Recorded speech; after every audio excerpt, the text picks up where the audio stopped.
getting hit multiple times coming out of that bike section. More drivers coming to blows.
Hello?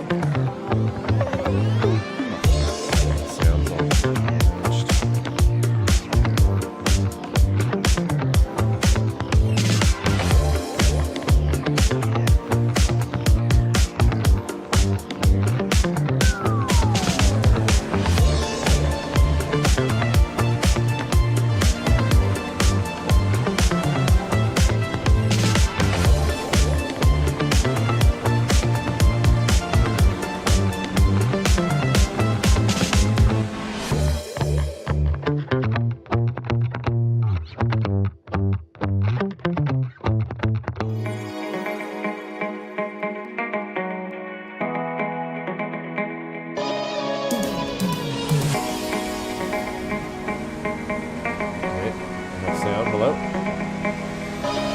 Holy cow, my power just went out. Came back on though.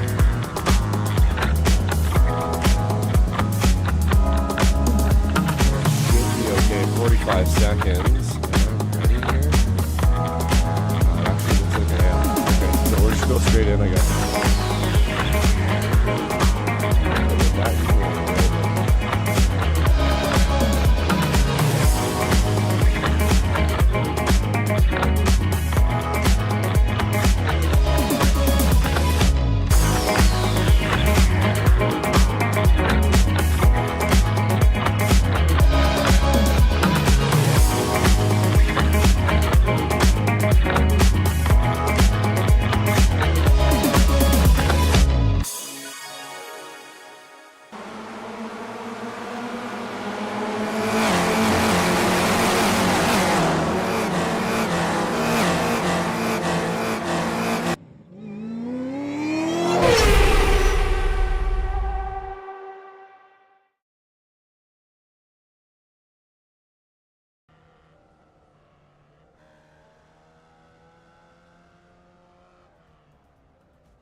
Well, hello and good afternoon, everybody. Welcome back here to Slow Motion Broadcasting, and welcome back to the Formula V Weekend Warriors. This is round number 7 of the season, coming to you tonight from Long Beach. My name is Ron Maunz. I just got scared by my phone dropping on my desk, and alongside me working the comms and the cams is Joshua Wilkie. Well, Josh, as I'm trying to compose myself after the jump scare of my life, we head to a track that's going to be terrifying for these racers this evening. Long Beach is a menace. Even in these cars that aren't the quickest in the world, if we are being completely honest, it is still going to be a rather terrifying race for these drivers here to kick off the second half of the season. Yeah, absolutely, Ron. Long Beach is not an easy course to drive on a good day, and then, you know, with a bunch of pack of cars behind you and around you, this place just isn't going to be easy. You don't get to make mistakes around here, and it's real easy to make mistakes around here. You know, trying to push for that extra lap time and stuff, very easy to catch a curb and spin. It's very easy to mess up that final hairpin. Really easy to mess up T1, and I'm expecting to see some action into T1 today for sure. But really, again, you know, it's going to be a kind of mission of discovery here and trying to stay alive during this one, I think, Ron. See, I think the more scary part about what happened a couple of moments ago is my phone's about 6 years old, so I'm worried that one break and it's just going to snap completely in half. But no, this is going to be a really good one. It's going to be a challenging one for these racers as well. As he said, the hairpin going to be a real trouble spot for these racers this evening. I'm certainly looking forward to it. I'm not sure if these racers are looking forward to it, though. Just another race from this absolutely awesome calendar that we've had up to this point in the championship here in Season 3 of 2025. And looking through over the weeks to come, we head to the Saxon Ring next time at Magny-Cours, Okayama, Lime Rock on the classic layout. That's always a classic race. And Donington on the national layout is always a good one to round out this 12-round championship here in slow motion broadcasting.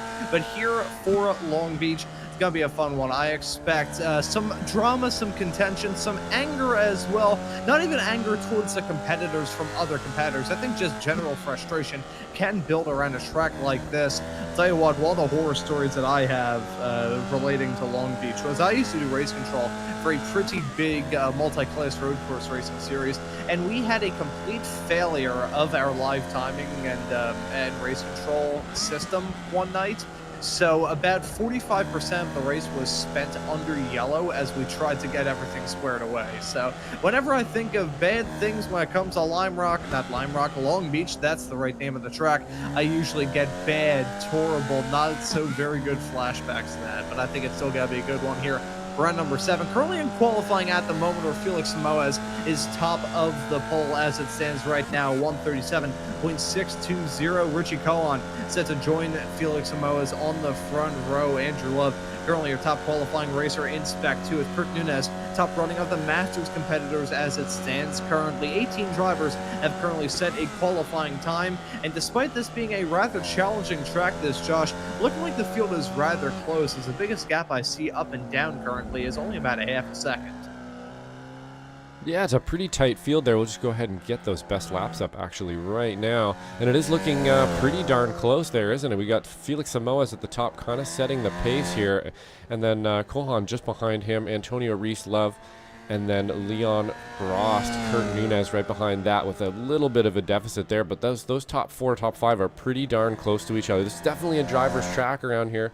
Not quite as much draft as we're used to seeing. Maybe down that front straight, you're able to get a pretty good pull. But man, you got to have some pretty big cojones to get it right, and you have to be pretty precise into T1. You really don't want to go through there too wide or overlapped in any way. So you're going to want to try to kind of get it done before you get down to the end of that straightaway. But you know, this is a place where you're going to be kind of pushing others into mistakes, I think, to get by them. It's sort of a game of errors around here. You see somebody make a mistake in front of you, you might be able to get that short little haul down one of the straights here to get them before the next corner or force them into a mistake leading into the next corner or something like that. But it's going to be difficult to make passes happen around here, Ron. Yeah, I think we may have to see these racers break at the chrome horn. It being a Formula V, it would probably be a fiberglass horn. But, you know, the point still remains that may get a little bit physical a little bit later on in this race as these drivers try and battle around this tough, tight, twisty, and technical track. This layout of Long Beach has actually been in use, not for too terribly long. It's only been in use since about the year 2000. So don't really have too... Oh, boy, that's Yikes. Josh Justice having a spin coming out turn number 5. Turn 5 going to be a real trouble spot for these racers, but more on that in a couple of moments. For now, though, I think we're going to take a quick little gander at the championship point standings heading into the 7th round of the championship. Already halfway through it here for Season 3 of 2025, and we're getting a good idea as to who may be up towards the top, who's going to be the upper crust, so to speak, when it comes to contending for the 3 respective class championships. And we start off with Spec 1, where Felix Samoes has really held onto a comfortable gap ever since the start of this season, frankly. He has 3 wins up to this point, 2 of them in Spec 1 in a row at Alton Park and Phillip Island, where he actually finished P2. To Andrew Love, your top running Spec 2 driver currently here in this qualifying session. And then at Cadwell Park, he was able to get the job done there. So he has 540 points right now over Ethan Orr in P2 at 482. Josh Justice, Tortello, Nate Colascio round out your top 5. in Spec 1. So looking pretty good there for Samoas as it stands right now. It's taking a lion's share of the victories. We look over to Spec 2, where things have been a bit more up in the air. Portal Ladar, your current championship points leader, with 453 points on the board as it stands presently, has 2 wins up to this point in the championship and leads over Michelle Lynn in second. She already has a win up to this point, that coming in race number 3 at Summit Point, but that gap is still rather small in the grand scheme of things here. Jason Grider a little bit farther back at 363. Dan Szynski slotted in fourth. Andrew Love, who I think would have definitely been a contender after winning the race overall at Phillip Island back for round number 2, and also getting another Spec 2 win at Catwell Park a few weeks later. I think he probably would have been a driver to look out for if he was a bit more of a consistent presence here in this series. He is back though, but is well farther back, slotted P5 in the standings heading into race number 7. But we'll take a quick look at the Masters category before we can shift off to the end of this qualifying session and let you know that Jim Brewster is the top there, the series admin, with 387 points as it stands currently. Antonio Reese a little bit farther back in P2 at 371. Kurt Nunez rounds out the top 3 with 327 points as it stands right now. Alan DeGassis in fourth with Wayne Buttermore. Should be noted that Wayne is sponsoring today's broadcast here of the Formula V Weekend Warriors here on Slow Motion Broadcasting, your P5 driver in the Masters points and the sponsor of today's broadcast. We would like to thank Wayne Buttermore and BFI Consulting for making today's broadcast possible. But Josh, getting into qualifying, these drivers have one more attempt for most of them to try and get it done. 4 laps allotted to these racers, and it's now showtime. Yeah, maybe we'll jump on board here with, I believe this is Alan DeGassis here going into T1. Not an easy T1 around here. You can see that blue line. You can't cross that blue line on the right. You got to make sure you're to the left of it. Then we got a pretty gnarly curb on the inside left there. You don't want to bump that, or it's definitely going to shoot you straight out into that wall. One of the kind of more iconic spots here at the fountain, which I think we might be seeing something happen there at the end. You can use it as a jump, I've heard. Through this section here, nice and super tight little area here. This right-hander, very difficult to get right. You can see him taking a ton of that curb right there. You take a lot more curb than you think, but if you get it just wrong, it will boot you into that outside wall, kind of unstabilize the car. Big long run here down into a very filtered, very one-line left-hander. Want to get as close as you can to that wall and on the power as early as possible. You can see he didn't use the whole road there, just shortening the track, making it a little bit easier to get through that corner, not get too close to that wall. That right-hander we just went through there is probably going to claim someone. I don't think I've made it through a race here in any series without somebody clobbering that inside or outside wall, or both for that matter. Not an easy one to get right. I'm nearing the end of the lap here, starting to think about that hairpin at the end. Fairly easy section through here to get right. You're kind of just letting the car roll as much as you possibly can, and then into this infamous hairpin that you can get wrong if you don't quite get that turn in right, and maybe not so much in a V, but there's cars that you can actually not get the lock in there. You have to sort of get it just right, get the lock right, get on the power early, and get this big longest run down the front straight here, and that'll end the lap for you. But this one's really important out of that last corner run.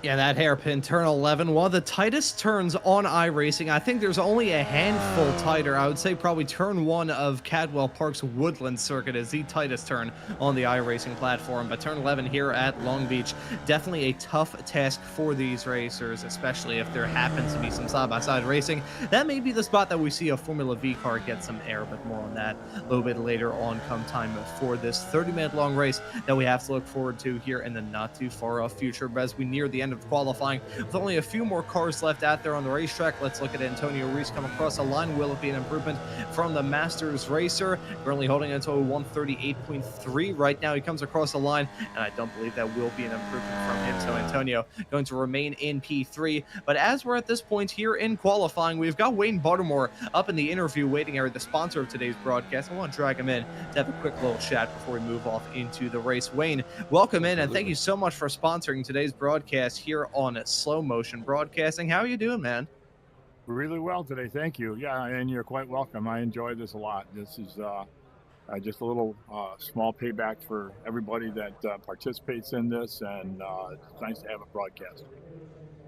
I'll tell you what, Wayne, for as long as Josh and I have been doing these Weekend Warriors and Right Esports shows, you've always been a part of this community and always been a part of these races. So I want to ask you what it means to you to be a part of the Weekend Warriors and Right Esports world.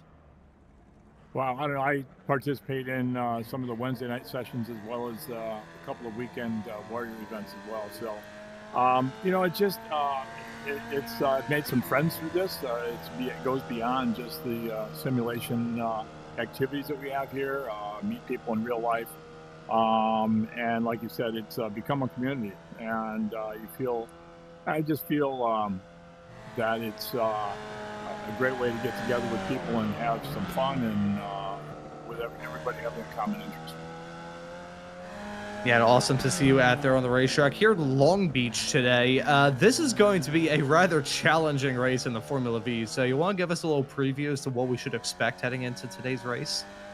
Well, it's a little bit slick out there, and I'm qualifying in my usual back of the pack, hence the from the back racing name for the team here. So I'm going to be looking to keep myself clean, kind of move up to the ranks as time goes on, and there's going to be, I think, the usual front runners, and I'm going to try and stay with the pack this time instead of spinning. Well, we're looking forward to seeing you out there on the racetrack and have a good view of all of the drama at the very start of this race. And fingers crossed that you will not be a part of it. But Wayne, thank you for sponsoring today's broadcast. Thank you for joining us here in the broadcast booth, and good luck in the race ahead. Hey, thank you. Look forward to having some fun today, and thanks for everybody that participates as well as you guys in the booth. You do a great job there, and we'll see you on the other side, hopefully. Yeah, I will keep my fingers crossed that there's a shield around you so you don't get caught up in any falling anvils this evening. Yeah, yeah, that's a good plan. All right, good deal. Take care. Yep. Take care. Good luck, Wayne. Good luck. And that right there was Wayne Baltimore, our sponsor for today's broadcast. And Josh, looks like we're at the end of qualifying, so we can take a look at the starting grid. And I'll let you take the starters. I'll let you get a word in edgewise here. Yeah, why not? So on the pole, as usual here, we have Felix Samoa, Richie Kohan in second place. In third place, we have the first Masters driver of Antonio Reese, then Leon Frost in fourth, Parvinder Ladar in fifth, our first S2 driver in fifth place. In sixth place, second S2 driver of Andrew Love, another Masters driver of Kurt Nunez in seventh place. Alan DeGassis is going to bring up eighth. In ninth, we have Chris Montgomery, and we have series admin Michelle Lynn in P10. And then looking outside the top 10, the list of the drivers in this race continues on with Brian Szynski and Ken Poulin making up row number 6. Looking right behind them, starting this race in lucky number P13 is going to be Josh Justice. Jim Brewster, series admin, will start alongside Justice. It'll be Jason Grider starting this race in P15. Dan Szynski starting in 16. Jeff Browning, a newcomer, I believe, here to the Formula V Weekend Warriors, will start this race in P17. Don Parsons alongside him in the 18th starting spot. Wayne Baltimore, the sponsor of today's broadcast, will start this race in 19th. Stephen Westcott will round out your top 20 with Nate Colasio completing the 21 cars set to get this race underway here in just a couple of moments time here, Josh. And as we're at this point of the session, I want to raise some talking points from qualifying. You know, we talked about throughout a decent chunk of the first half of the season the qualifying dominance from Ethan Orr. Rather interesting to say this, though, for Ethan Orr. I don't see him out here on the starting grid here tonight. Yeah, that's true. We are missing sort of our usual pole sitter here, aren't we? Have Ethan Orr today. I think he did mention actually last week that he wasn't going to be around.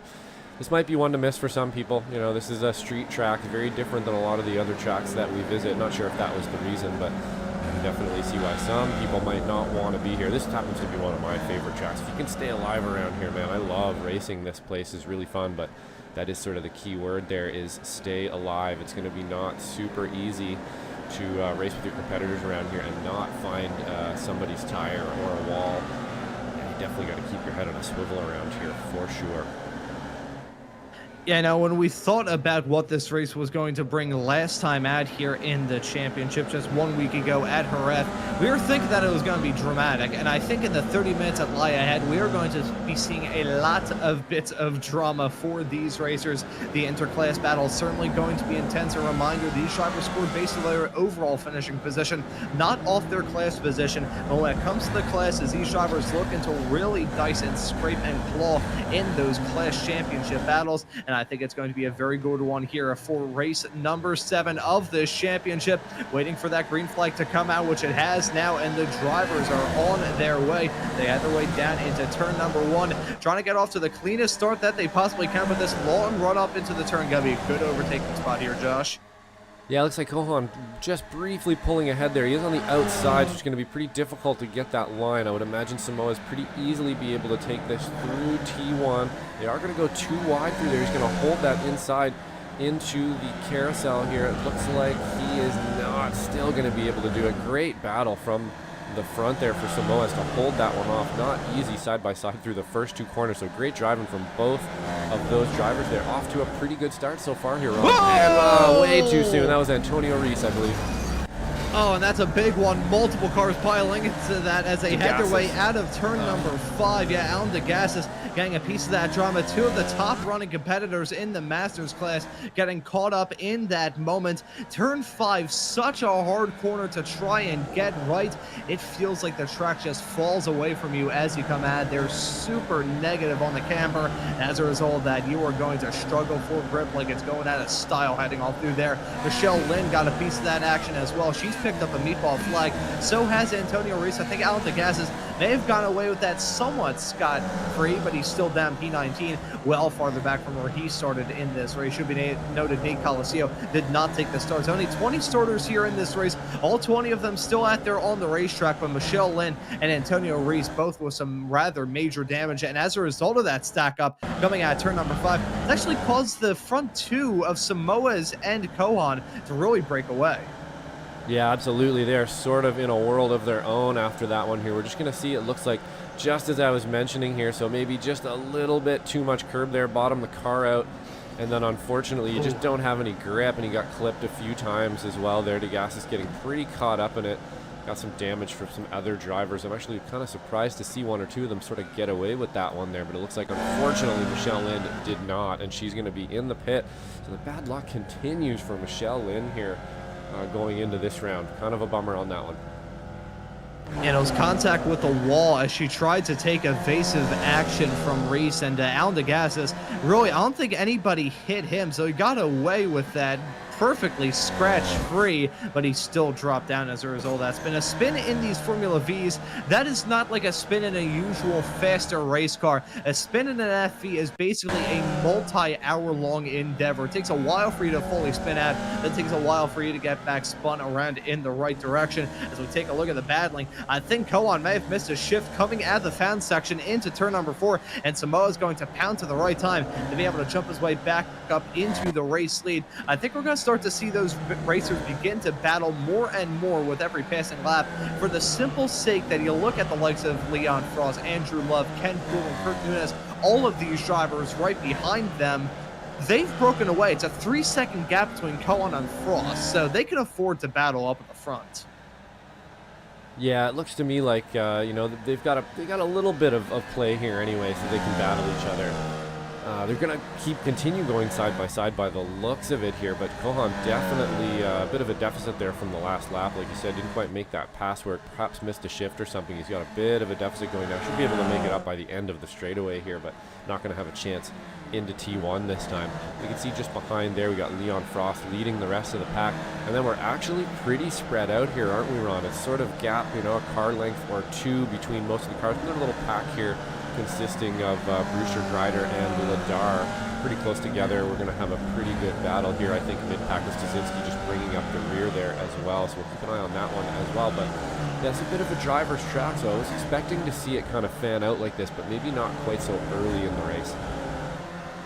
You know, one thing that we may have to talk about in this race as well, Josh, is going to be the oh-so-fun, festive, and ever-enticing debate about incident points. 13x until you pick up a penalty, and then 18x when you pick up a disqualification. May have to worry about that in this race here tonight. Very easy to pick up those incident points. You won't have to worry about off-track encounters.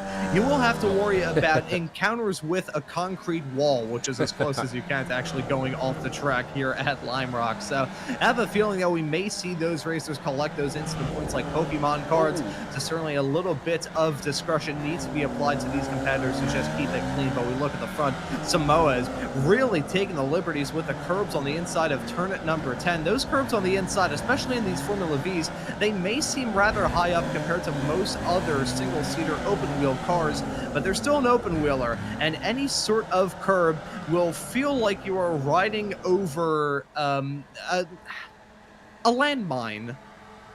Yeah, it's definitely like your butt's about 3 inches off the ground, right? So when you hit a bump, it's going straight into your butt cheeks, I would imagine, in this thing. It's basically like a little go-kart with a low-powered car engine in the back of it, open wheel, of course. Yeah, I would imagine you're feeling everything and seeing everything around here. You're like below the wall almost, so it must feel almost a little bit claustrophobic, I would think, around this track in certain cars. Maybe not the V, because it is a little bit smaller than some, but you know, this track doesn't have a lot of width to it in certain areas. And in this tiny little car, you're just skimming the ground, so you're definitely going to feel every single little bump for sure there, Ron, definitely. You know, it reminds me of my autocross days with the SCCA running in the karts. The cones that we were driving around were pretty much just as high as my eye level. So I was driving past these cones that were basically, I could see the top of them just barely in some cases. So you can imagine how terrifying of moments those would be in the karts, doubly so considering one whack of the cone, it's gonna yank that wheel to another side, and you're gonna have to worry about snapping a wrist or something like that. I nearly did that on several occasions, but hey, now I'm behind the microphone instead of behind the wheel, so all I have to worry about is some snapped vocal cords. So Josh Justice runs in P8. We're riding on board with him right now, involved in a small little hornet's nest with himself. Chris Montgomery behind, who did pick up a little, actually I don't believe it was him. I think it may have been Ken Poulin involved in that pack. The cars look rather similar with the blue and the red, just a slightly darker toned red on that 141 of Ken Poulin. I think he was the one that got involved in that incident heading through turn number 5 when we saw Antonio Reese have that spin. So he may be battling a little something. Whether that be any sort of damage on that car remains to be determined. Still running in this pack as it stands right now. He's not the lead car of it, as Kurt Nunez, your P5 runner, currently leader in the Masters class, is. But this pack that we've got right now are the biggest that we've got in this field right now, so could be the source of some contention. Yeah, absolutely here, you know.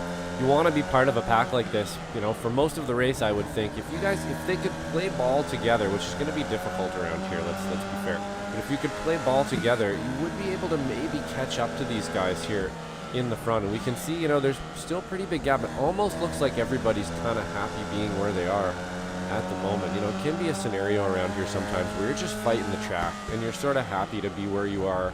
If you know that if you can fight this track and you can kind of just put your laps in, that you know you can do, that's the best you're going to be able to do. So it's best to just kind of keep your nose down, make sure you stay out of those walls, put your laps down, and then just see what comes to you. And that's kind of what I would be doing. That's what I'll be doing around here tomorrow in the FF, I can tell you that. I got a little bit of speed around here, usually some consistency, as we see Montgomery getting a real wide one there, almost tapping the wall. And that's what this is going to be like. It's a game of errors here. And you can see Joshua Justice, how easy it is to just monopolize on those errors. Another, you know, little bump, if you would have even nudged that wall a little bit more, these two guys probably would have got by him there. And that's kind of what you're going to be doing around here. You got to try to force somebody into a mistake. Go out and run your laps and then hope it comes to you. And Ken Poulin really learning the hard way the challenges of turn number 9. I thought I was going to see Brian Szynski and Josh Justice go for a move like that, but here we go. That's Szynski and Poulin battling hard down into turn number 1. Book it through for Szynski. He's going to jump his way up in a P6. Thought I was going to see Justice follow in suit, but no, he will remain behind for now, but they come to blows. Heading down into the found section, Poulin gets spun into the tire barriers. You can just barely see that car through the weeds and through the flowers. That is a big moment for him. He's going to drop down a meatball flag as well. And let's take a look at this moment as they headed their way down into turn number 1. Poulin definitely got slowed up a little bit as a result. Szynski going for that move, having to check out the teeny tiny bits on exit and maybe a little bit into the found section as well. And Justice misjudging that horribly there into the outside wall. Poulin's going to go. Not a very not a very slick moment there as they had their way down to the found section. Easy to have happen, to be sure, but it still stings regardless for Poulin. Yeah, absolutely. It is really easy to do this here. They're obviously looking for position. We're just going to see here how much he did miss the clappers. Yeah, and it's, unfortunately it did look a little bit like, he got surprised by it there, and I think that's not on Poulin either, because it was a bit of a checkup from Stasinski, and I think he just kind of checked up a little too much there perhaps, or a little too early. There was a pretty big gap between him and I believe it was Nunez in front there, and I think it just kind of caught Joshua out. So unfortunately that's the way it crumbles sometimes, and he's going to be kind of back in the pack now. Pretty hard to catch up at this stage, but we do have still a pack happening right here. We have Chris Montgomery just behind Joshua Justice, smelling some blood after that one, and then Justice looking down Brian Straczynski as well. So pretty good pack here, pretty good race going on in the midfield. Not really for position between Chris Montgomery and Joshua Justice in class, but then we have Straczynski in front there leading them in S2 at the moment. Yeah, Straczynski putting on a pretty good charge at the moment, leading this tiny little train that has, I wouldn't say derailed, but it has certainly broken up a little bit. Andrew Love running well farther up the road. Actually, he's still close to Leon Frost. He's your leader at the moment in the Spec 2 category, and he's putting on a good race in his own regard. You're chasing Grider in a moment that he potentially had down to turn number 9. Very easy to have a moment all through this section of the racetrack. It looks good through there, good through turn number 10. Having to drop the anchors while you're turning is very tough, and a big lockup down to the turn. Gonna cost him at big time, and look at Parvin Ladar trying to capitalize on that moment as well. Ladar not having the best race in the world, slotted in P11 as it stands right now, but with Michelle Lynn running down in 16th as a result of that drama heading out of turn number 5 at the very start. It will not be complete game ender for him when it comes to that class championship battle. Do want to raise this though, Josh. We haven't talked about this, and I've been hearing warnings about it all week, including a rather cursed screenshot that someone sent in a Formula 1600 Formula 4 chat, where someone noted in an official race that they were getting track temperatures here at Long Beach of up to 158 degrees Fahrenheit. Ooh. Not nearly that hot here, but still 119 Fahrenheit with ambient temperatures only around 65 and relative humidity at 27%. I usually say that it's basically like these drivers are driving through a bowl of soup. It's like they're driving through a blow dryer. Yeah, absolutely. That's ridiculously hot, and it's going to make the track pretty greasy out there too. So a little bit different than usual. Maybe something you haven't even experienced in one of these cars yet would be a track that hot. As we see Chris Montgomery just getting by Stasinski there into T1. Got that one done pretty easily down the straightaway, not too rough. We can see our gainers on the side there. Looks like the most we've gained here is our sponsor from today, Wayne Buttermore, gets 6, and Stefan Westcott, I believe, is a new driver with us as well. There is up 6 places in Spec 2 as well. And a few more gainers there. Joshua Justice, Jim Brewster doing their own good work there in about 5 positions up, and then kind of standard fare from there on. But some pretty good gainers there. Alan DeGas is down 10, and Antonio Ruiz down 14, of course, from that little incident we had, or rather large incident we had there in the beginning for them.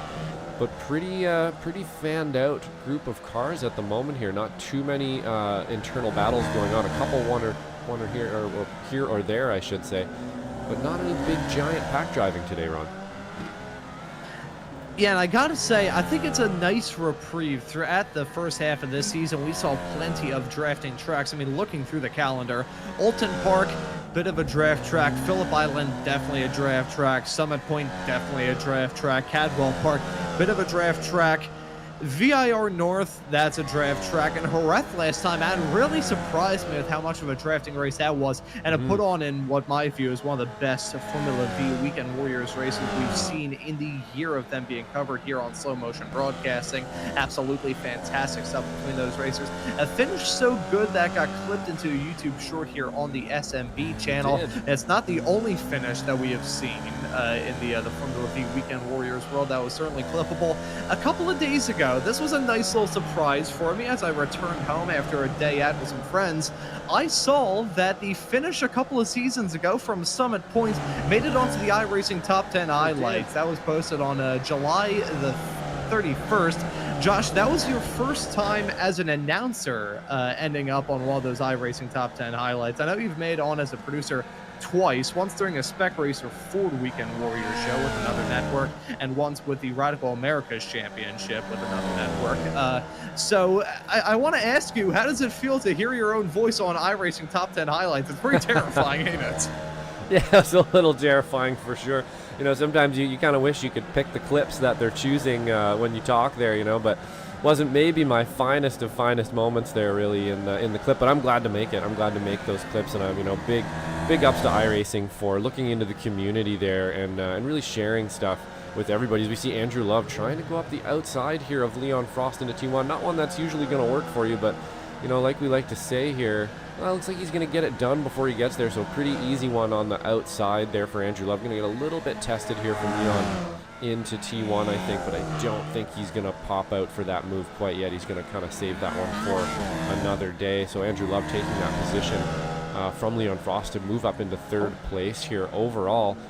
Pretty good one from Leon. But yeah, you know, back to hearing myself there. Not the worst thing. I was a little surprised to hear it. Wish it was kind of a better clip, but amazing clip for the actual race itself. And yeah, thank you to iRacing for putting us in there. And so cool for them to be looking back in the community here and sharing races and stuff with everybody. Pretty awesome. And I will say one thing that's definitely going to get brought up tomorrow come time for the Weekend Warriors Formula Ford and Spec Race. Ford show's going to hold off on that point. We have a battle with Don Parsons and Antonio Reese heading down the start-finish stretch into turn number 1. Looks like Reese is going to get that move in rather comfortable fashion. There we go, jumping his way up into P14 in the 914 car right behind Michelle Lynn, slotted in lucky number 13 as it stands right now. But no, the point I was going to raise was the fact that, you know, it's odd whenever you have something like that going on with the iRacing and everything getting clipped. It's fantastic to see that as well. And incidentally, I think I've raised this a lot, and I could officially say it because it has been put in an iRacing Top 10 Highlights video. That was on the same day of the iRacing Bathurst 12 that I got the privilege being on the other call for as well. And I find it very funny that it was a clip from the Formula V broadcast, the Formula V Weekend Warrior show later on that afternoon, that ended up on the iRacing socials instead of the Bathurst 12 show. Funny how that works. Here comes a move from Antonio down on Michelle Lynn into turn number 9. Let's see a move from him. Rather commanding stuff down into the turn. So that's Antonio jumping his way up into 13th. But yeah, usually when that sort of stuff goes on, it is rather terrifying to a certain extent. I remember being scared half to death the first time that I heard my own voice on an iRacing social post. And yeah, I can certainly attest to that feeling being rather alien, doubly so, because there are certain points in time where I'm like, I only got started doing this broadcasting stuff not terribly long ago. When I was in high school, I wasn't doing this stuff. So I'm like, okay, what in the world have I gotten myself into over the past couple of years? But no, I'm going to circle back to this because I forgot the story that I was sharing when the battle started to flare up with Michelle and Antonio Reese. One thing that I'm destined to hear tomorrow from Guido, if anyone's heard the clip, I called him a Spec 2 racer when he was a Spec 1 racer at that point. I guarantee I am going to hear something about that tomorrow.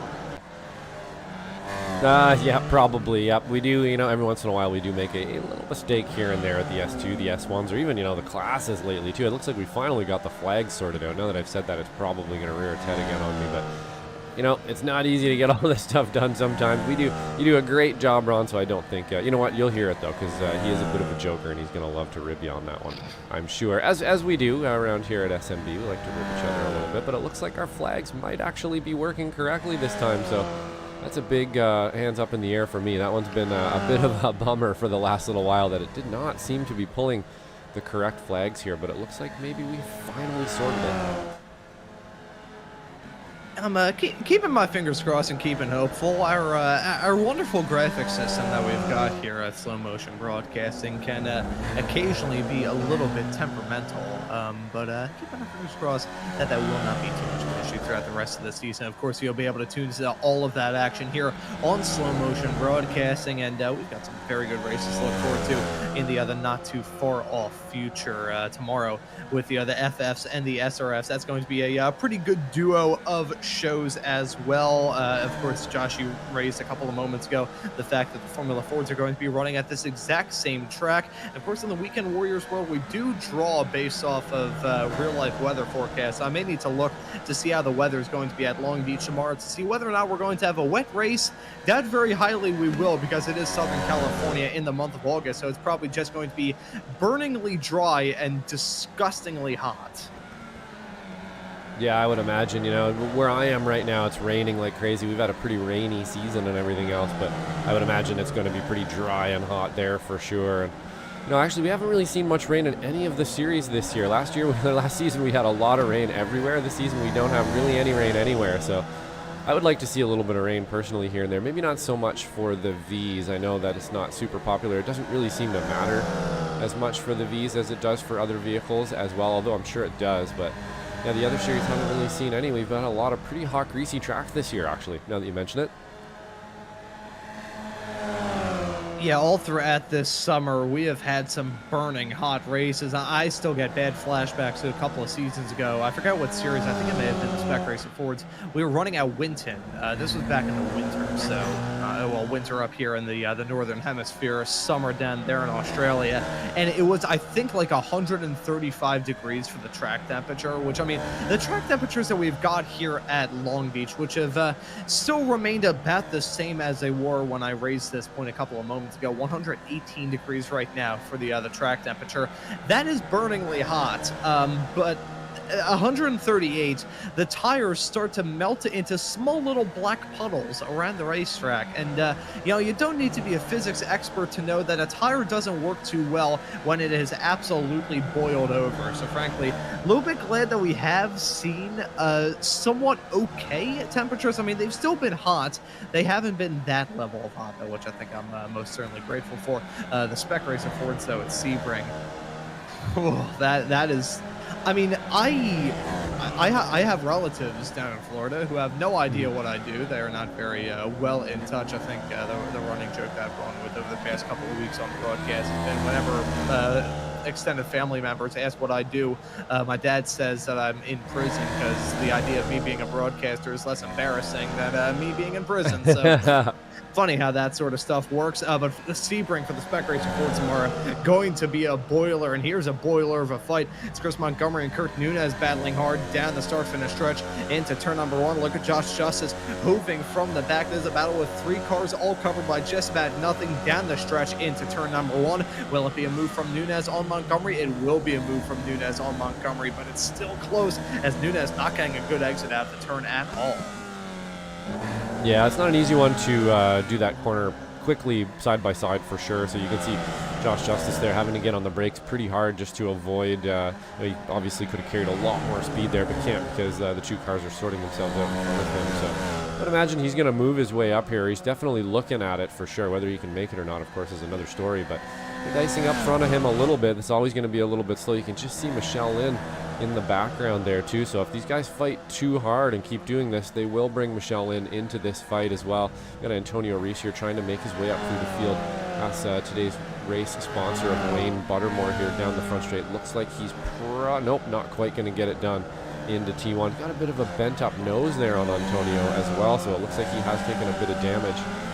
Probably from that incident in the beginning there, decided not to park it because of course that will kind of end your race to have to go in and do some repairs during one of these sort of short 30-minute races that we are actually nearing the end here. About 4 or 5 minutes left in this one, about 7 minutes left actually in this one, and we're getting pretty close to the end here. Pretty fanned out though, not a whole lot of battles everywhere at the moment. The front end of that car of Antonio Reese looks so incredibly sad.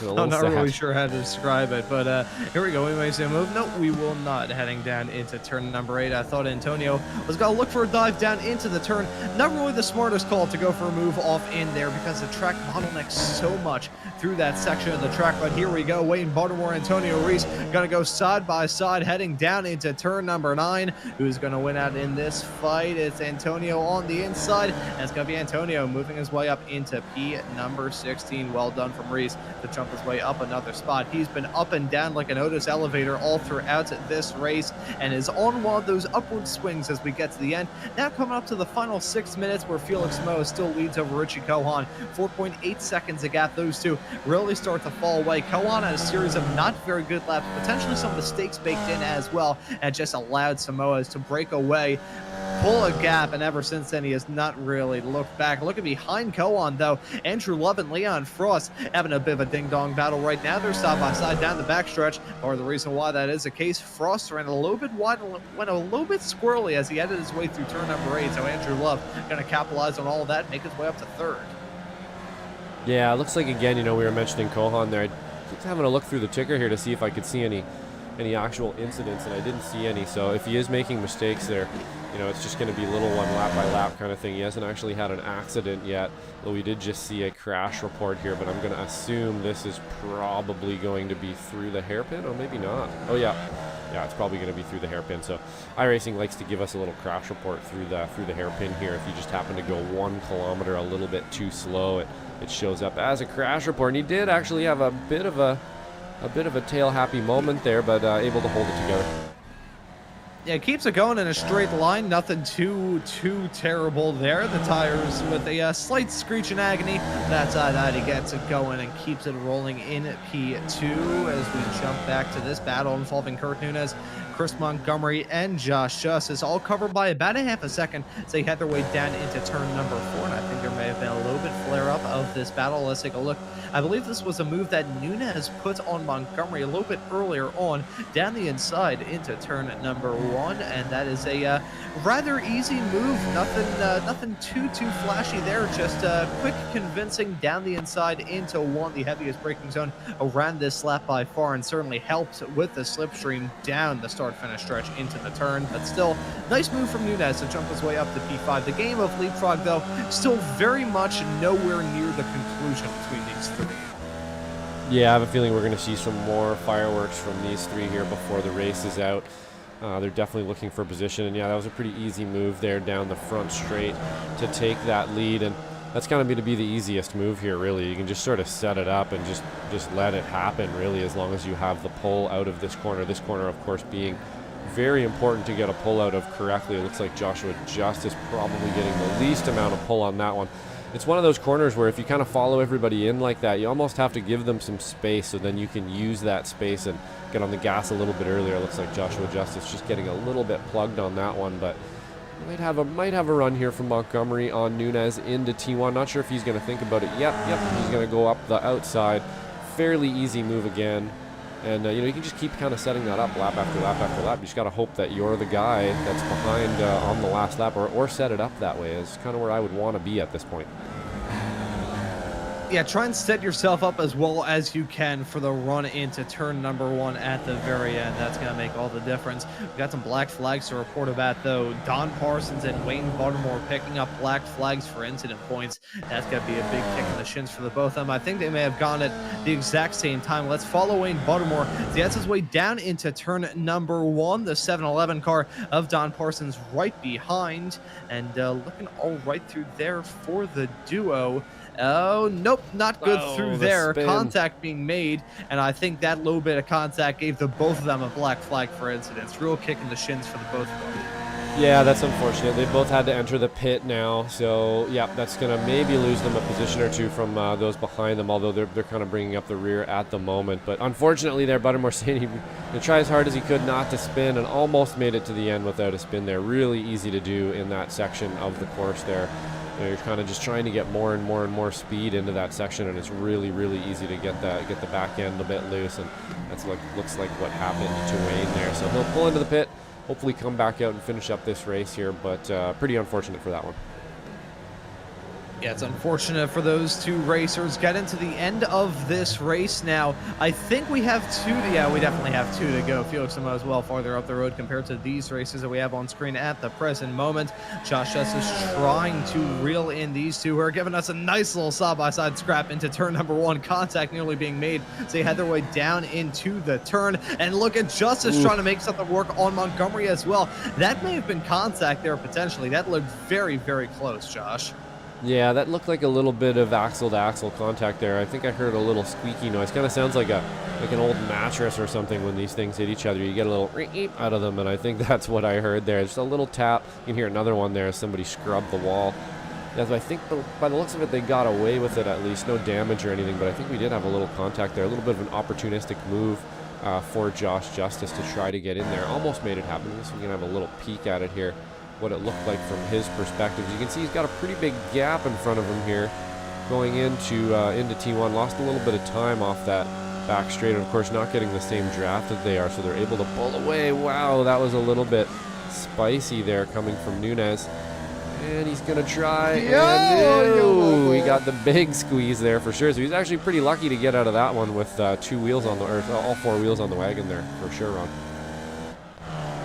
Oh boy, that was the Code Brown moment to end all Code Brown moments for those racers. And we may have another battle flaring up between those racers as Kurt Nunez ran a little bit wide coming out of the turn 11 hairpin. Little note, Felix Moes on the final lap has an 8.5-second gap for that race lead right now. Incredible stuff from him. Here's the fight though. Montgomery trying to get it done on Nunez, who had a terrible exit. He may also fall into the crutches of the 099 of Josh Justice as well. Let's look at them as they had their way down the start-finish stretch into turn 1 for the final time. They got the lap car of Wayne Baltimore right there in front. Montgomery gonna hold on to it. Nunez nearly getting run up the back by Josh Justice there, as well as they had their way out of 1 through the fan section for the last time here in this race. This is a battle for the final spot inside the top 5. Nunez holding on to the lead presently in the Masters class. That'd be a very good performance. You can hold on to it. Justice taking the big line there, scraping the wall as well. You can hear that, the concrete dust getting kicked up in the air, and you can see just how much time he lost as a result of that moment side by side. Still, with Nunez and Montgomery, this is going to be a very good battle to keep our eyes on through to the end of this race. Felix Moes is about to win. I think we'll gloss past that because we still got this fight. Montgomery, contact being made. Up in the air goes Nunez. Justice going to file there in suit to jump his way up into P5. We're going to have to take a look at some replays of that. Felix Moes, though, going to come across the line to win it here in dominating fashion in not Lime Rock. God dang it. It's Long Beach that we're running at here this week. This is about as far away geographically and otherwise that he could get from Lime Rock, but here at Long Beach, that's the track name, and that's your P2 venture for Chicago. I have to hammer it into my head for the Formula Ford broadcast tomorrow, but Felix Moes gets it done here at Long Beach. Josh Justice got to hold on to the final spot inside the top 5. I'm not sure if it was just a glitch from my end, but it looked like the bottom part of his wheel was just completely vanished there as he came across the line. I think my graphics may be a little bit screwed up there because that looked very screwy as he headed his way down across the line. I'm actually looking through. It actually looked like his wheel was actually briefly disappearing there on the broadcast. That may end up getting clipped onto a YouTube short here at SFB at the not too far off future. I'm not sure what's going on at the end of this race. You know, we saw some drivers levitating. I keep calling this track Lime Rock Park. It's been an odd one here for sure.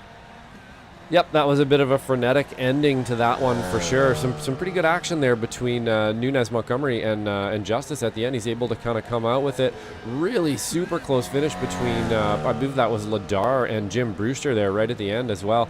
Just by a few tenths, I believe, or a few thousandths of a second. So pretty good racing all around the field there for sure. We kept it fairly clean today too, so pretty impressed with that as well. Antonio Reese being one of our unfortunate drivers getting caught up in it at the beginning there, but you know, I was able to do a fairly good recovery drive to bring himself back up to 14th there and kind of limp that car home. Yeah, it was a good one around Long Beach, I think. Looking forward to hitting it in the FFs here tomorrow. I think we have a pretty special thing lined up here at the end, and it looks like maybe they've already done it. I'm not exactly sure, but I heard something about there being a rather large jump over the fountain here at some point, so I'm going to try to catch that if I can here. Someone's going to take out the dolphin. I think that's what we're going to see. They're going to take out the dolphins there. You can see them in the fountain section. Oh, here he comes. Oh, there we go. Oh, I think it did take out the... Brilliant stuff from Andrew Love. Who's going to be the next to take We'll definitely get a replay of that here when we can. Oh, boom, there's Buttermore. Oh, and he nearly parked it up on the tire bundles. Fantastic I think we have Michelle in here there. lining one up. Yeah, we'll stick with her for a moment here because I'm pretty sure that she is going to go charge this in a moment here. Maybe not. Yep, here we go. I was kind of worried that she was out of gas. Yes, that wouldn't be good for our ender here. So I believe what's happening here is they've parked the cars up against the edge of the fountain so that you can actually get air over the fountain here. And here comes, see if we can do it. Wow! Oh, she And ballparked it! We ballparked it. Home run, baby. Alrighty, I think we're gonna get those results loaded up here. Oh boy, yeah, I was expecting some drama. We certainly got it both on the racetrack and in the fountain. I'll tell you what, the other people who managed that fountain, which I believe is the aquarium right by there, they're not going to be happy with these drivers in the slightest. But Felix Samoa is certainly going to be happy with this win here at Long Beach, not Lime Rock. It is Long Beach. I will get that right by the end of the Formula Ford show tomorrow. I think I've done that every single time I've had a broadcast here at Long Beach. I always call it Lime Rock. There's nothing about this track that is even remotely like Lime Rock. There's no circularity between either of them. But Felix Samoa wins it here at Long Beach. It's going to be Richie Cohen finishing in P2. Leon Frost going to complete an all-Spec 1 podium overall, with Andrew Love winning in the Spec 2 category. Josh Justice runs at your top 5 overall. Kurt Nunez wins it in the Masters class, finishing this race in 6th. Brian Szynski in 7th. Jim Brewster in 8th. Parvin Ladar will be finishing this race in P number 9, with Jason Grider rounding out our top 10. Yeah, we got Chris Montgomery in 11th place, Dan Straczynski in 12th place. In 13th place, getting a little bit of falling anvil there in the beginning, we have Michelle Lynn. In 14th place, Antonio Reese as well, getting caught up in some stuff there beginning of the race. In 14th and 15th, we have Stephen Westcott. 16th, Don Parsons, a new or newish driver with us. I believe he's been around before, but he's going to be one lap down finishing this one. Wayne Buttermore in 17th, Alan DeGassis in 18th place, and we'll scroll ahead here a little. Jeff Browning in 19th, Ken Poulin in 20th, and Nate Colascio, I believe our final finisher here, or didn't finish actually, in 21st place. Yeah, so that is your field at the end of round number 7 here for the Formula V Weekend Warriors here at Long Beach. Felix Samoa is your winner at the end, but all up there in the broadcast booth, they want to have a chat with these competitors at the end of it here. And the first driver I want to bring in is your race winner of Felix Samoa. I'll drag him by the collar here into the broadcast booth and have a chat with our Spec 1 winner here today. Felix, welcome into the broadcast booth. Before I ask you about that rather dominant performance, I want to ask you how you're able to stay engaged in what was a rather comfortable race, so to speak, up at the front. Hello. I had to be 100% focused all the time, because I know Richie's a very fast guy, and it was just a matter of time, and it happened. He picked up the pace, and he was doing similar lap times as I was doing. So I knew I could not rest a bit. I had to push 100% all the time. I mean, I don't know if you guys noticed, but I had a couple of hair-raising moments, because to go fast, you really have to abuse the curves on turns 5 and 9. And turn 5 not so much, but turn 9 can really bite you in your back if you don't take it right. And I was a couple of times like that, like the car rose in the air and I almost spun. So that's how I did it. Focus 100%, push as hard as I could the whole time. I mean, as hard as I could within the limits of not crashing. You see, the last lap I lost a bit focus. I almost crashed on the last lap. So. Yeah, that's how it went. I mean, it may have been boring for I mean, there was no battling in the front, but for me in the car, I was pushing 100%. I had no rest the whole race. Yeah, this is that sort of racetrack where if you lose attention, if you lose focus a little bit, bang, that's going to be when that incident takes place. It's going to be hit into the wall. It's going to be a spin or something like that. And in these Formula Vs, I kind of joked about a little bit early on in the race when there was that moment coming out of turn number 5 right at the start, right behind you, how a spin in a Formula V is a multi-year process, because it feels like it takes forever for the car to fully spin, and then it takes another forever to finally get turned back around. So you can imagine the looming threat of having any sort of incident take place here had to have been terrifying threat at all here today. Yes, definitely. That's right. So I mean, I know, I knew I had to use the curves on turn 5 and 9, as I already said.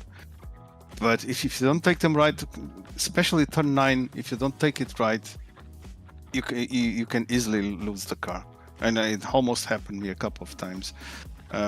Yeah, because the curbs on these cars, for example, on the spec race, you can really go over the curbs. It's okay, you have no problem. On these ones, if you take them wrong, it raises the car in the air. It's incredible. The front just goes in the air, and then when it lands, the rear gets loose, and because of how the suspension on the V works, you get negative camber in the spin. Yeah, and I want to ask you, though, about next week's race at the Saxon Ring. Bit of a departure from this track here. Still going to be a twisty and technical one, though, in 1 week's time. Are you going to be out there on the track for that? And if so, what are your I don't thoughts think so. heading to it? I don't have that track, so I probably missed the next one. Fair enough. I will say it is a track that I think it's probably one of the newest ones on iRacing. I think it was added in just this year. But looking forward to seeing you out there on the racetrack, but potentially tomorrow as well for the FFs and the Spec Racer forwards. They're going to be running with the FFs here at Long Beach and the SRFs at Sebring tomorrow. So that's going to be a fun one. Interestingly enough, I always thought both of these tracks were in Florida, but I was clearly mistaken back when I was a kid. But Felix, we'll let you give any thanks or shout outs before we let you go and celebrate this win. As usual, to everyone involved in the race, the organization, you guys in the booth, and a special shout out to the sponsors for this week. You guys rock, because otherwise this would not be so fun. Yeah, that's pretty much it. And thank you as well for joining us here in the commentary booth, Felix. Well done on the win today, and looking forward to seeing you hit the racetrack wherever it is in the not too far off future, man. Thank you for joining us. See you later. And that right there was Felix Somoza, a man who I also potentially have to apologize to because I've thrown some pretty nasty commentators' jinxes his way on the Radical SR10 side of things here on iRacing. But that's your P1 finisher, Josh. I will let you have dibs on who you want to have a chat with. Yeah, who do we have up there today? Let's have a chat with the Masters winner of Kurt Nunez.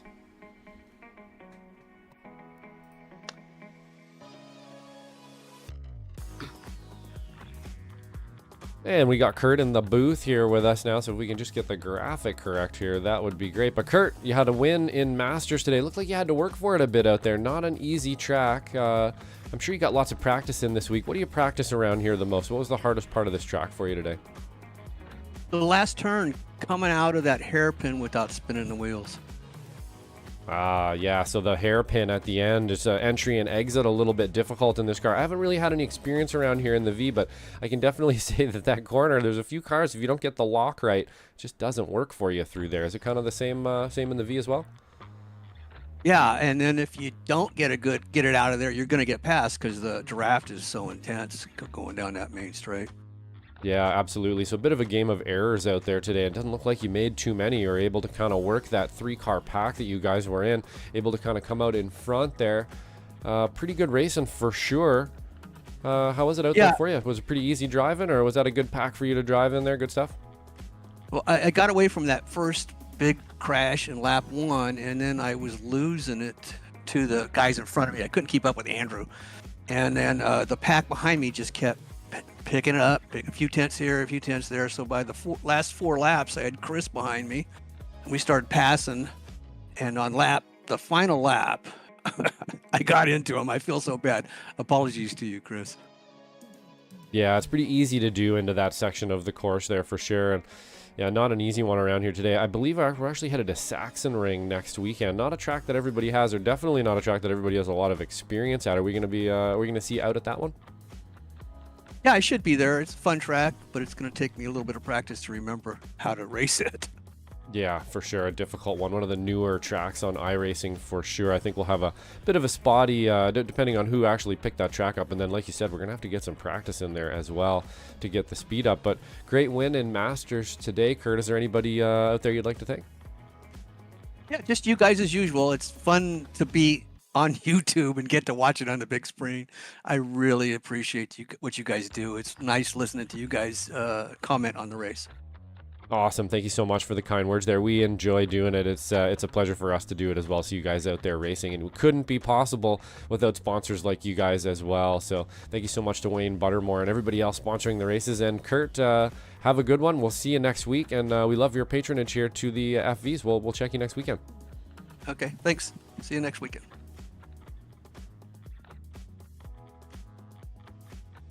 And that right there is our Masters winner. Yes, sorry, right there. I was That's okay. a little bit preoccupied having to write some stuff down at the end of this race here, but that right there was our Masters winner of Kurt Nunez joining us here in the broadcast booth. Got time for one more interview, and I'll drag in our Spec 2 winner at the end of this race, Andrew Love, joining us here in the broadcast booth. Andrew, welcome in. It's another Spec 2 win for you here this season, and you get it done at one of the toughest racetracks of the entirety of this championship. Long Beach had to have been a tough one from your perspective behind the wheel. How was it out there? Yeah, very tough. I don't know if you could hear, but I missed shifts coming out of the hairpin on like 5 or 6 of the laps. I missed the downshift from 4th to 3rd, which is when Richie got back. When Leon got back around me, and yeah, it was a very tough race. And I'm actually glad I went to the draft party last night, because I got all my crashing out in the draft party, so I didn't have any crashes left for today's race. See, I'm so upset I haven't gotten the opportunity to do one of those draft parties in a little while. I always love being a part of them. And then I was like, you know what? I can do all of these. And then I picked up a broadcasting commitment that runs all the way through until Halloween on Friday nights. I'm like, God dang it. But, you know, that's always fun. It always gave me a good perspective on the challenges for this race, because these FV cars, there is nothing like it in the sim, really, is there? No, there's not. I mean, maybe the old Solstice, which they've retired now, but yeah, no, I really like the V's. It's just a fun car to drive. It's just my speed. I don't do fast cars very well, so this is the slowest car on the sim, so it's just my speed. And I'm a little bit sad that they retired that old fan favorite, as someone called, potentially the old Slowstis, which I think was one of the first cars they ever added into iRacing. I remember driving that car one time and being thoroughly stunned with how memeable and goofy of a car that is here on iRacing. Yeah. So they got rid of it though. But Andrew, we're gonna be heading off to the Saxon Ring in 1 week's time. So another tight and twisty track. What are your thoughts heading there for round number 8 of this season? I'm looking really forward to it. I had a lot of fun at that track last season. It's a blast to drive. Well, I got to say, maybe I had a lot more fun in the Fords at that track than I did at the V's, because last season in the V's, I took out Russell and myself in the V race on one of the early laps. But in the Fords, it was a blast, because you just go drifting over top of the hill there, and it's just a blast. But it was a lot of fun in the V's. It's one of those tracks where I actually had some confidence and said, "Hey, I'm going to pass this guy. I'm good enough to pass this guy and get around him." Yeah, that track, another one of the newer tracks here on iRacing. Super, super fun. I enjoy driving around it. I still need to get a full grips with the middle sector, but, you know, you just got to get that experience, get the laps in around there. But Andrew, I'd like to give a thanks or shout outs before we let you go and celebrate this class win here today. Yeah, thanks to Wayne, one of the coolest guys around. He's always fun. He hops into the Friday night draft parties, and he'll have a couple good stories to tell. So thanks, Wayne, for sponsoring. Thanks to you guys for doing the broadcast. Thanks to Michelle and Jim for organizing the league. I know there's a lot of stuff that goes on, a lot of work behind the scenes. That's always to put the league together and make a successful sport out of it. Yeah, thank you as well for joining us here in the commentary booth, Andrew. Well done on the Spec 2 win, and looking forward to seeing you out there on the racetrack at the Saxon Ring in 1 week's time. Yep, I hope to. I think I'm sponsoring that race, but yeah, we'll see. Yeah, I'm actually going to look through right now, kind of putting me on the spot. I need to get my notes up here real quick. Yes, you are. So thank you for sponsoring next week's broadcast, sure thing. Andrew. Okay, great. So I guess I'll be talking to you then, too. Yeah, sounds like a plan. We will. Yes, make sure you join us in the booth, Andrew, for sure. Potentially after. I will. Yep. Alrighty, sounds good. And that right there was your Spec 2 winner of Andrew Love. And Josh, that right there was a rather tame race in the grand scheme of things compared to most of the usual other Formula V races. The drivers having a calm one here today, but it was still definitely a challenge. Yeah, I think I'd have to agree with you, Ron. Going into these Long Beach races, you never really know what you're going to get. They can either go really well, or you can have a pile up into T1 and lose a bunch of people, or you can just have kind of, you know, a race full of attrition. But it looks like today we had a pretty clean one, pretty tame. Not too many, not a whole bunch of dicing and not a whole bunch of crashing either, so I'll take it. I think that was pretty good. We got some good points in the bank here for some of our drivers, and we're headed off to Saxon Ring next week. Yeah, and of course, looking forward to that race at the Saxon Ring in just 1 week's time here on Slow Motion Broadcasting. But between then and now, we have got a whole lot of racing action to look forward to. Of course, later on this evening, I'll be able to bring you Week 7 action from Ron's Race Nights. We're back on the ovals for one final time here in Season 3 of 2025, running the Street Stocks at Lanier. That'll be a pretty fun race to look forward to. We had a banger last time with the Skippies at Interlagos. That was a pretty fun race, and very happy about the viewership on that as well. Love the Skippy people finding that either incidentally or otherwise. That was a very fun run. So you can tune into Ron's Race Nights later on this evening at 9 p.m. Eastern time. Formula Ford's going to be running at this exact same racetrack at 1:45 tomorrow afternoon here on SMB, along with the Spec Racer Fords running later on at 3:45 in the afternoon at Sebring. Then come time for the week, we have got you booked with the action from the American Muscle Series running this upcoming Tuesday. That's some good racing. Kick the season off in a rather awesome fashion at the Hungaroring. Hey, F1's running there this exact weekend, so you can tune into that action for round number 2 this upcoming week.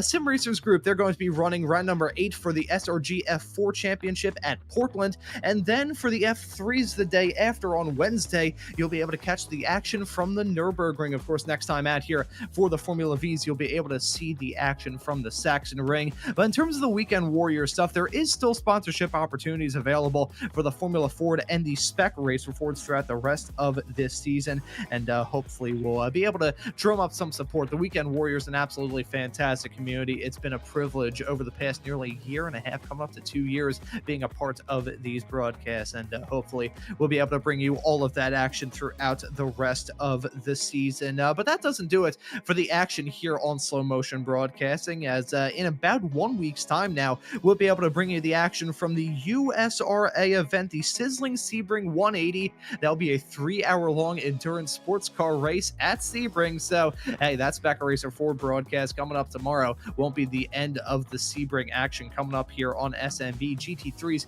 and LMP2 cars going to put on a very good race, and hopefully all of you will be able to tune into that as well. In terms of action here on Slow Motion Broadcasting in the coming few months, we've also got the return of the Extreme Motorsports IndyCar Championship Series. They're looking for signups for their second season, Season 1. Really competitive. Those brand new refreshed IR18 Indy cars have been able to put on some brilliant racing action, and hopefully you'll be able to tune into all of that action here on Slow Motion Broadcasting as well. And if you want to get any more details about that, you can join the Slow Motion Broadcasting Discord server through the links here on this YouTube channel. And while you're there, happy to take a look at the YouTube shorts so you can catch the clips that come out of these absolutely brilliant races day in and day out here on SMB. But that doesn't do it for the clipping action. We mentioned this a little bit earlier on, the iRacing Top 10 highlights, picking up a clip from the Formula V Weekend Warriors broadcast at Summit Point from a couple of seasons ago. So hey, if you're tuning into this broadcast, go over there on the iRacing channel, go on that and show some love for the FV Weekend Warriors and the SMB as well. That was an honor always being a part of these races, and it was absolutely awesome to see that pop up on the iRacing Top 10 highlights. But as for this broadcast here for week number 7 of the Formula V Weekend Warriors here at Long Beach, that will just about do it. So for myself, Ron Maunz, and Josh Wilkie working the comms and the cams with me on today's broadcast, I say thank you all so very much for tuning into the action here on Slow Motion Broadcasting today, and we hope to see you all wherever it is in the not too distant future.